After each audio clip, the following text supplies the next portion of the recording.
will start with Washington Post in the second row, please. Michael, put up your hand, please. Thank you. Thank you. Michael Birnbaum from the Washington Post. Thanks very much for this.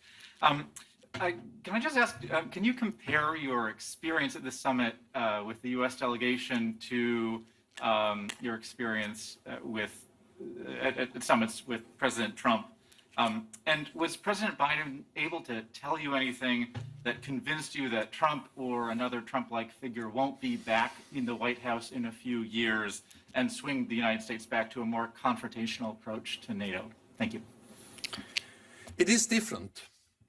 Then I think that the important thing for me now is to convey a very clear message that was also conveyed in the meeting today, that all allies welcome the strong commitment from President Biden to NATO and the bond between Europe and North America in NATO. And that in return, all the other allies, Canada and Europe, express the same strong commitment that we have to stand together in NATO in a more competitive world. That's the important thing. I welcome that. That was the message from President Biden when I met him in the White House a week ago, and that's the message from President Biden and his administration today in the summit. Then I would like to add the following, and that is that I think what we learned over the previous 4 years was the importance of strong multilateral institutions in uncertain times. Because NATO as an alliance, as an institution, goes beyond individual political leaders. We can weather political winds and different storms.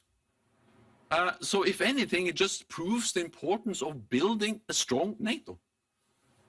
There will be different political leaders elected in many allied countries in the years to follow.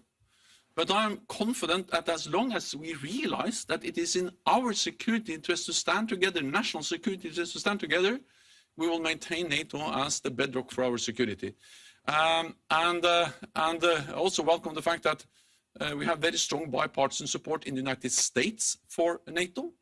But if you look at the recent opinion polls published from different sources over the last weeks, it confirms a very strong support for NATO in general, both in North America and in Europe. So I cannot tell you who will be the next political leaders in 30 NATO allied countries, but I can tell you that what we have seen is the strength of strong institutions like NATO, which can deal with also different political